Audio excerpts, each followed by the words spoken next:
Welcome back to Women Making Moves, where we celebrate the moves that women are making. My name is Amy Pons. I'm a Master Certified Life Coach and a Soul Healer. I'm joined today with Joelle Payom. Joelle embodies the spirit of transformation and inclusivity, serving as a beacon of change in the corporate world. With a rich background spanning over 15 years in sales and procurement across France and Switzerland, her expertise is not just rooted in her professional experiences, but also in her profound dedication to fostering safe, equitable, and inclusive work environments. This dedication has culminated in the creation of two pioneering ventures, Resilience, a nonprofit organization, and ResCare.com, a bespoke business consultancy firm, both aimed at revolutionizing workplace dynamics through the pragmatic implementation of inclusion and the prevention of harassment. As the visionary founder of Resilience, Joelle has been instrumental in launching the International Day Against Harassment and for inclusion in the world of work.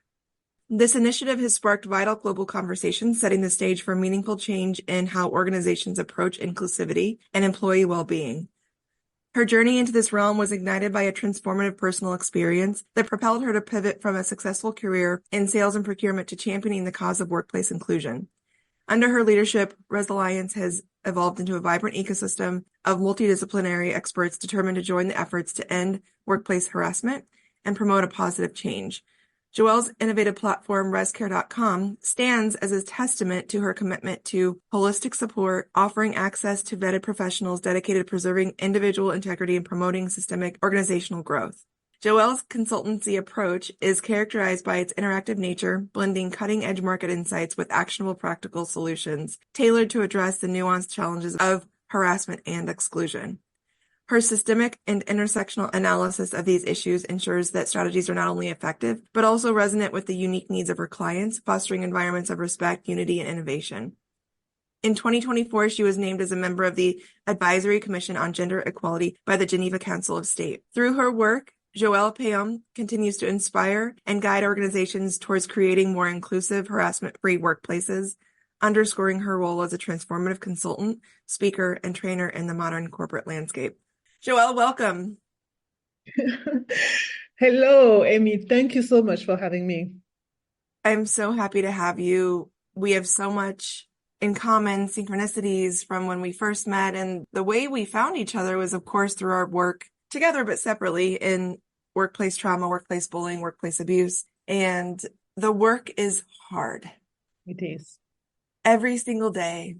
And, obviously with me in the US, I'm affiliated with End Workplace Abuse and Workplace Psychological Safety Act. Every single day I have people writing to me in the organization about what can be done. They're in a situation, what can be done? What can we do? And as you know, the tough answer is we need a law. So of course I'll send them to an organization where there's employee rights attorneys and hopefully they can build something from there. But the likelihood of it becoming a case is pretty minimal without the law right now. So that's what discourages me, is that there's not a great answer right now. But it's not only about the law from my standpoint, because here in Switzerland and in France, because I'm French, by the way, I used to live in France, we have laws. We have a lot of laws. Legislation is supposed to be strong, but then, the law is interpreted by the people who have their own biases. So to me, it's not only about laws. Of course, we need laws, but we need a change in behaviors. So we have to work with organization, encourage the prevention and the change in behavior. Because if the behavior are the same, there will always be bullying, discrimination, etc. And to be very frank with you, I don't think we will be able to end workplace harassment any day. Because it is ingrained in the people mindset or spirit or psyche, It's part of our biases. It's part of our ego. It's part of our fear. So people who fear, it's part of self-hatred as well. So those people will anyway try to destroy other people just because they are not happy. And I used to share the example of a CEO, who is driving an expensive car and who is jealous of the janitor just because the guy is maybe younger or just, very happy in his life. So it has nothing to do even with the amount of money. For me, it's really about not the well-being, it's about being happy, but really happy with yourself. And for that, we need to make people evolve. So we need this self-awareness, self-consciousness. I don't know how you call it. We need all of this. So on one hand, we have to work on the legislation. I do agree with you. We need this so that at least people know that if they are doing something that is not allowed by law, they will be punished, or there will be something. There will be legal consequences. But on the other hand, we have to launch this movement of self-awareness, of introspection. I use a lot this term introspection, so that people can understand why they are having some types of behavior, why they are hurting other people. Sometimes it is unconscious, but most of the time it is conscious. And sometimes, behind people who are bullying other people, you have previous victims who are not healed or who did not heal yet. So that's why, I built this organization in order to address the issue, as I used to say, in a holistic way, so that we take into consideration not only the victim, but also the people behind the harassment. We take into consideration as well the systems, because there are behaviors in an organization, but what we see as well is that the system is also encouraging those type of behavior. And again, we have to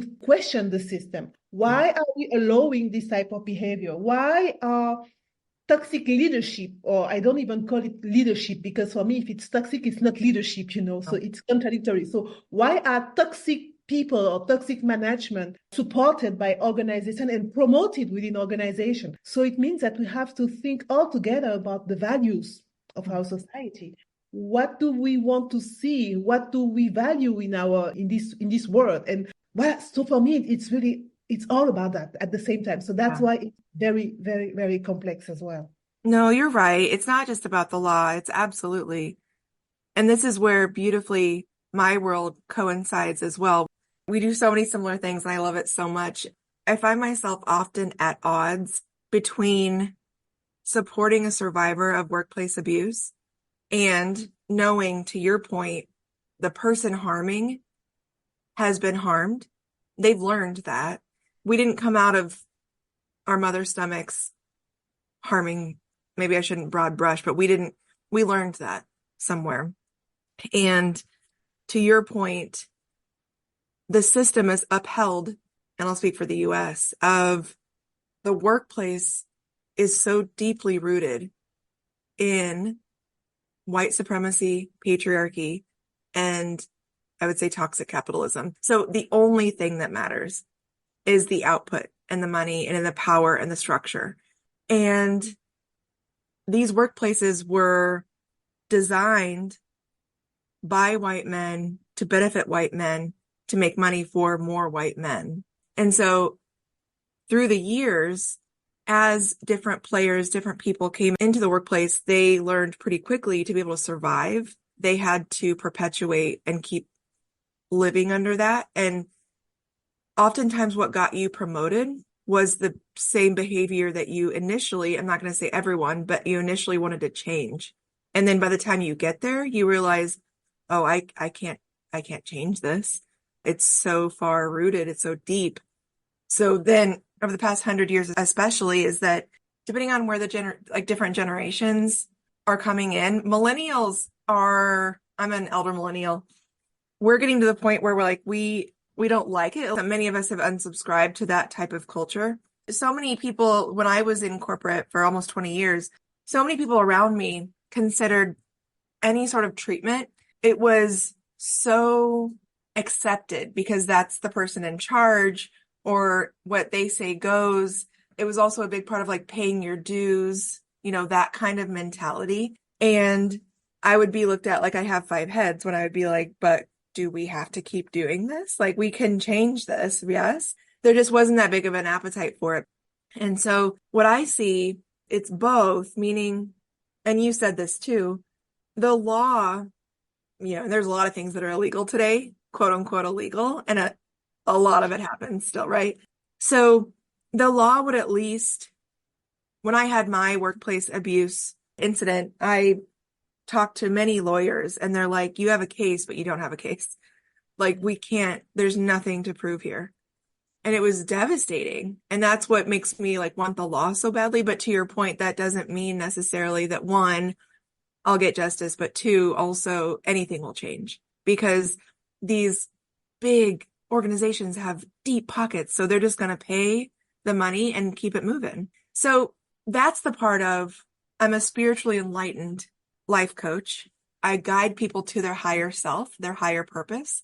And a lot of that is soul work, uncovering, unlearning, and ultimately coming back to yourself. And I think about these people that are doing the harm, not only because they learned it, but also that's the only thing that feels safe and familiar. If they dare went inward, they are not prepared in this lifetime to do that work. So I share all of that because it makes me sad because I know you're right. And also understanding where I am as a healer in this lifetime of who I will be able to help and who I will not be able to help because they can't hear me and they're going to have to come back and do it again, depending on what you believe in. Anyway, I really resonate with all that you said to intro. I'm a bit, I used to say that I'm an active pessimist. So yeah, I'm a pessimist because as I told you, human beings are not really willing to change or to take actions that will drive this significant and positive change because they are too afraid of themselves, of what's going to happen, of the ego it's too strong, basically. Yeah. So it needs time for each individual to understand, to heal. So to me, it's as you mentioned, really about choosing your battles now, and especially identifying those who are willing or ready to change or to take action. Because if we want to change the whole system, but anyway, we cannot change the system like this. We are talking about, and when I'm talking about the system, it's about capitalism. Because even if we don't, personally, when I talk about inclusion, I try not to include capitalism in the discussion. Because I don't want people, I don't want the discussion to derail. But at the end of the day, when we talk with specialists, with people who really understand the whole issue with harassment and all type of discrimination, when you want to fix this issue, basically, at the end of the day, it is about deconstructing a system which needs those harassment and discrimination in order to continue. Yeah. The system is called capitalism. You can't say we want to disrupt or we want to end capitalism, because if you want to do that, what will be the alternative? Right. Making money is not bad. Making money is not wrong. So I love what you're saying because I think for me, it's like we're in toxic capitalism, the same way that we're in toxic masculinity, the same way that we're in toxic, well, white supremacy is toxic no matter how you look at it. There's no good part of that. But my whole point is, and I think this is where you're going as well, the balance. Let's consider that we can make money. Money is good. Money is excellent. Yes. And still be humans toward one another. In any one of those patriarchy, white supremacy, capitalism in the toxic forms, and again, white supremacy is always toxic, all of them are so rooted in power over someone. And we need that to stop, the power over someone. So again, I talk so much about the balance between the divine masculine and divine feminine. We need both. And in the toxic masculine, it's only caring about order, structure, power, money, hierarchy, power over, etc. Hence, for me, the notion of justice. And to me, justice is my probably number one value. That's the reason why I am doing everything I'm doing for 5 years now. I'm only driven by this idea of justice, and justice to seek balance. Yes, Joelle. Because this is the justice is really what is going to make this balance happen. And people, when you talk about justice, are like, oh, you are too idealistic. You are not realistic. you can seek justice and be pragmatic at the same time. So that's why I always remind people that what I'm doing is not only about focusing on this ideal. Of course, we need ideals anyway. We need to have an ideal in life. Otherwise, there is no reason why when you wake up, if you don't have any ideal, then what's the point? We need justice, and we need to make sure that justice is implemented. So we don't just need to talk about justice like a lot of people do today. Is that how do we make sure that justice is implemented so that when there is an injustice like workplace harassment, the victim feels heard and feeling understood and recognized as the victim, because we both know that the objective of workplace harassment or any type of harassment is to make the victim feel guilty about the situation or feel responsible and guilty anyway. So shaming the victim behind that. So we need to make sure that justice is implemented correctly, properly, so that the victim is recognized as being the real victim, and so that the person can heal and not become a future aggressor, oppressor. And me, I'm really interested in breaking the cycle of violence. So this is really I would say maybe this is my main driver, because 5 years ago, I've been through something very traumatic in the workplace. So this is why I completely changed my career, not voluntarily, because at some point I lost my job because of workplace harassment, discrimination, sexism, racism, etc. And I realized that it is so easy to move or to become somebody different than the one you are. So to become aggressive and to become violent, not even to become really violent, just because you fight for your integrity.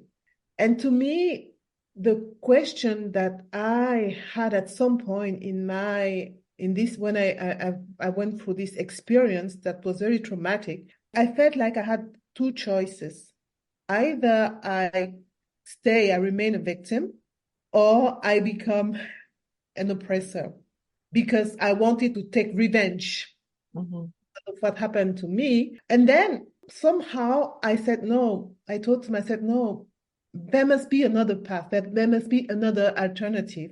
And it was about healing and supporting other people who are going through such situations so that they can heal and they don't remain victims and they don't fall into the trap of becoming another oppressor. And so to me, it is about making sure that we implement, that we have a minimum of justice, to break this cycle of violence, because at the end of the day, violence creates only violence and additional victims. Mm-hmm. And at some point in time, if we continue with this cycle of violence, then anyway, we'll all die. And then coming back to the question of what's the sense of life? What's the meaning of life? So if you start thinking beyond your personal experience and what you want to live when you die, then I don't know, maybe there is a kind of another responsibility. And this is all the reflection, the self-reflection, and all the transformation that happened in my case, and that led me to what I'm doing today. And those are my why. Why are you doing this? Why did you launch the International Day Against Harassment and for Inclusion in the World of Work? Why did you put your savings to build a platform, to give a safe place to individuals so that they can share their story? So it's about supporting this healing process and breaking the cycle of violence. Yeah. Justice for me would be employer-paid therapy for both the survivor and the abuser. And for the abuser, it would be mandated to keep their job. Mandated. Okay, so we've talked a lot about we're feeling like disheartened right now about the work and like where we are and how we got here and where we're at. What moves are you excited to be making right now in your work? I know you have a big day coming up in May, but what else are you excited about? What's happening on May 24th? We are going to celebrate the second anniversary of the International Day Against Harassment and for Inclusion in the World of Work. This day was initiated in 2022 together with another non-profit here in Switzerland. And the aim really of this day and this date is to make sure that at least once a year, the whole planet, the whole world, will focus on this specific issue, workplace harassment in all its forms. So it's not only sexual harassment, it's also about psychological harassment. It is about institutional harassment and all the different forms of discrimination, because within harassment, we have all the different forms of discrimination. So all the ism, etc. Right. Because 2 years ago, I realized that checking the UN agenda, I realized that there was 140 international days official. And among these dates, there are several which cover the same, more or less the same issue with women, female, girls, whatever, but nothing that was tackling this specific issue of workplace harassment, and through an intersectional lens as well. So I had this idea to launch this International Day, and now we're in the process, or we connected, we are acting, because the objective is to have it recognized by the UN, right? But then this is a separate job that we are also doing, the lobbying, the connections, etc., etc. But to me, it is really important to have this International Day so that whenever we talk about workplace harassment, we make sure that we address all the related topics. So diversity and inclusion, for example, because a lot of people are talking about still, especially in Europe, diversity. And some people are mixing, by the way, diversity and inclusion. And very few people know that behind inclusion, it is a notion of justice. Also, when they talk about inclusion, they address only the disability. Basically, they choose what they put behind inclusion. And in most Western European countries, diversity is still about gender.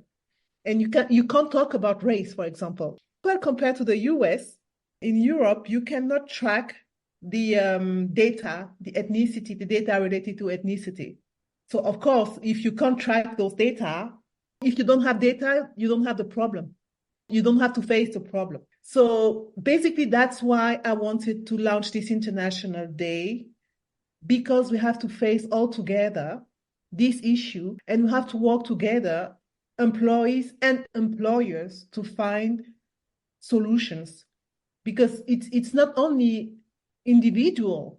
When I talk about workplace harassment, I remind everyone each time that my issue personally is not about the organizations or the companies, the businesses. Yeah. Because businesses are made of individuals, of so-called human beings. So for me, it is our responsibility all together. When there is workplace harassment, there are people, they are witness of these behaviors. And those witnesses, most of the time, they don't do anything. So to me, co-workers are almost co-responsible with the employer of what is happening. It would be too easy to say, okay, it's the employer's fault, because sometimes the person at the head of the organization is not even aware of what's going on. And I remember in my case, we were working in an open space, 50 people. All the 50 people knew what was happening. And what they told me, my colleagues, they told me that I'd rather resign because there was no way that the company will support me. And I've been through this situation for 7 years, so at some point I even thought about resigning, and probably I should have resigned. But anyway, life is life.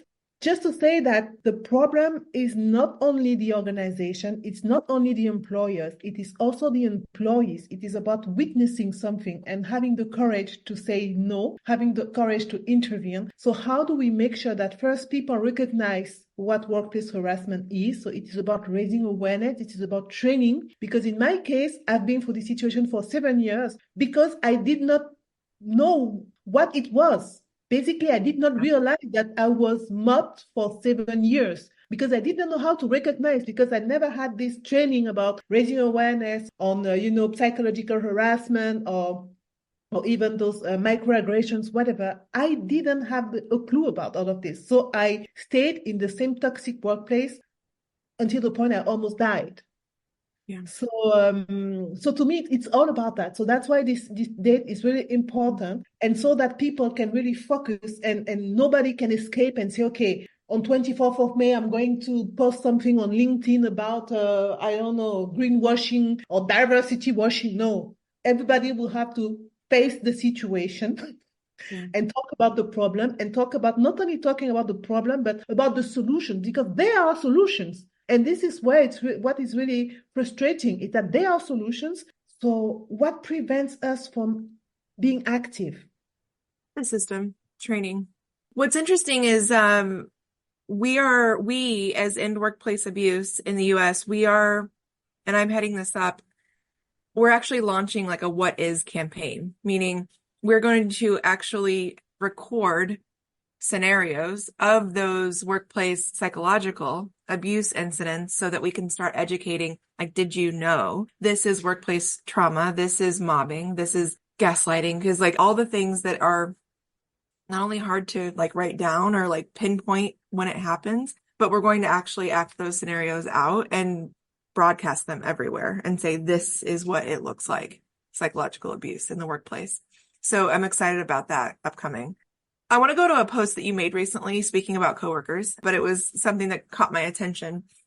How about we talk about love at work? It's a hot topic and one that remains taboo, even though 10% of couples say they met at work. We have to be realistic. No ethical charter can curb feelings or attraction between colleagues who rub shoulders with each other on a daily basis. In my opinion, it's better to act proactively to avoid inappropriate behavior that can lead to sexual and psychological harassment. What is behind this post? Because, my approach to solving workplace harassment is not wrong or, black or white. And at the end of the day, we are all human beings. And my aim is not to prevent human beings from interacting or from loving each other or from connecting with each other. So we have people now in Europe, men telling me, I have some humans who told me, okay, now I'm afraid of taking the lift with a woman because I'm afraid of that. So a lot of fear.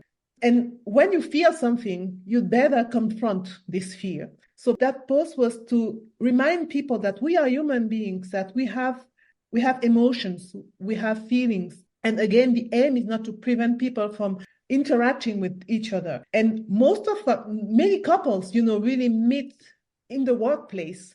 But we have to address this because there is something called coercive control, manipulation, and with sexual harassment. So you have colleagues who can use, whether there are power or not, imbalance, power balance or not between colleagues or between a manager and the direct report. There are people who can use the same mechanism behind the coercive control to sexually harass other colleagues. And we have to face it as well. So, and for me, we have to raise awareness and to train people so that they can recognize the signs and prevent managers from, because usually coercive control comes with power imbalance, and prevent managers to sexually harass their coworkers. And I've been through the same situation. So I know exactly afterwards how it works. So this is basically what drove this LinkedIn post that I did recently. And also because I know that everybody is aware of that, but no one's talk about that, because you cannot talk about sex in the workplace, but it exists.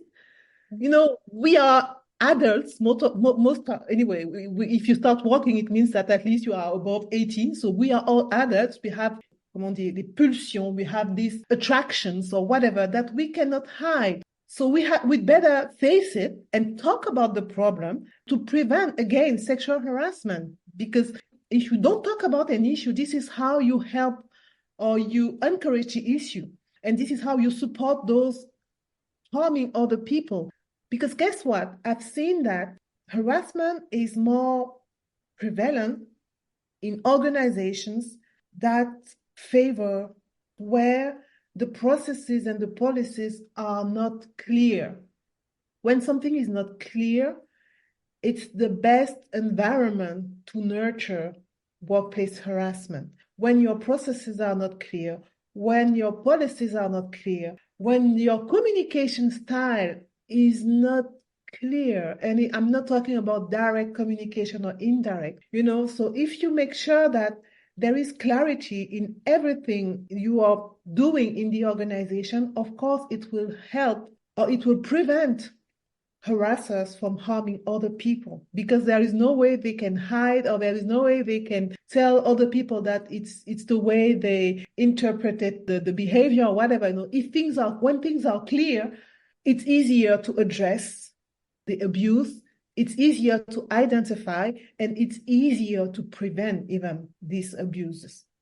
What would you say both to organizations or individuals that understand what we're talking about, but those who either don't understand or don't want to understand? Is it the same message, or what does that look like?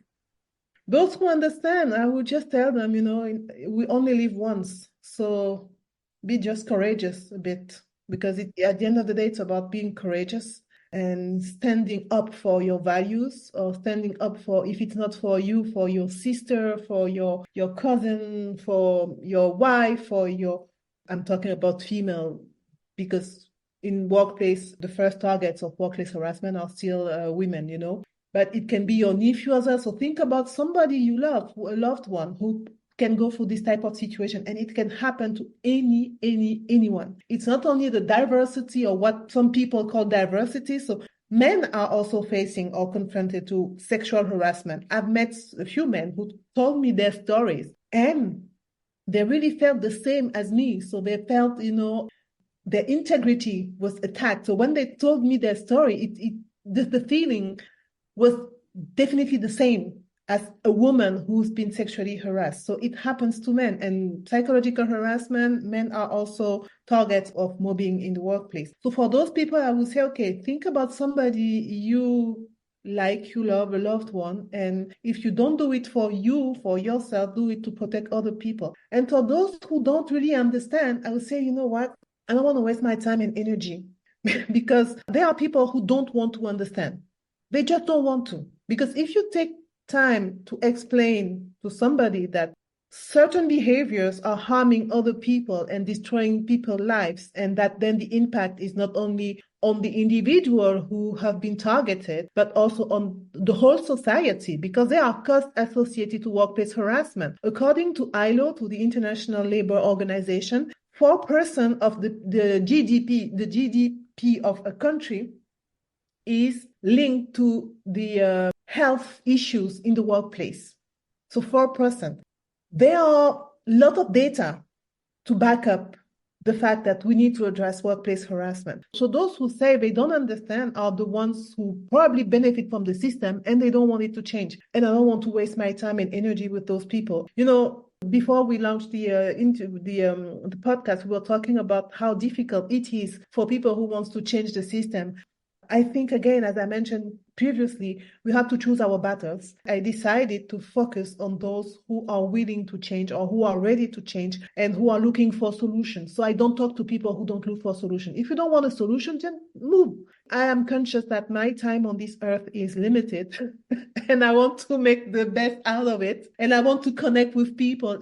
Life doesn't have to be dramatic, traumatic all the time. And I want my life now to be a bit easy, and I want to feel enthusiastic. And what is driving me now, and why I'm continuing what I'm doing today, even though it's not easy, from a day daily, it's not as easy, is because of connections like you, for example.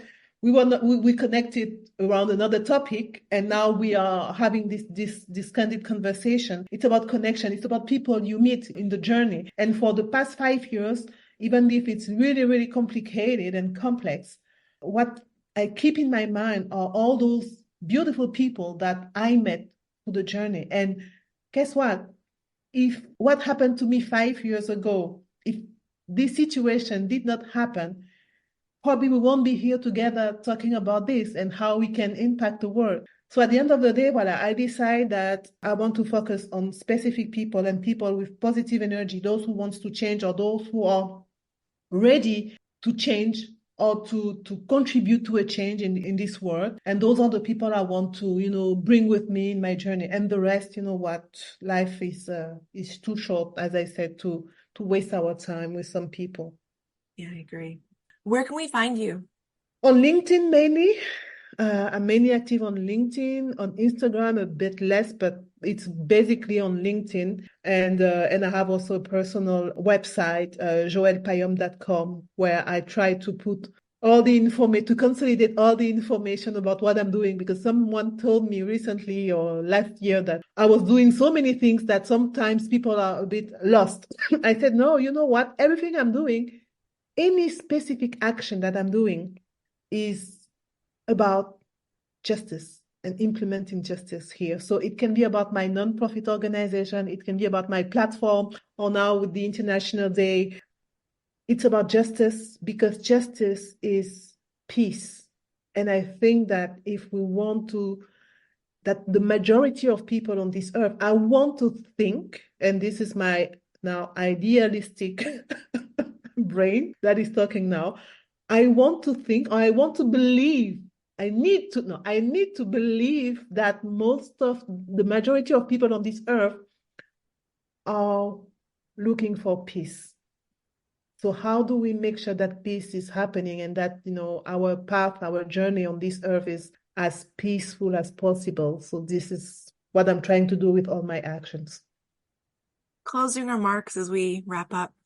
Just be grateful. I'm grateful about life, about being here and being able to having this opportunity still to have a positive impact on Earth. Because at the end of the day, I think this will be my legacy, what I'm doing today, and I'm happy about that. And I'm happy not to be free, because I mentioned I talk a lot about values. My number one values, of course, is justice, but my number one need is freedom.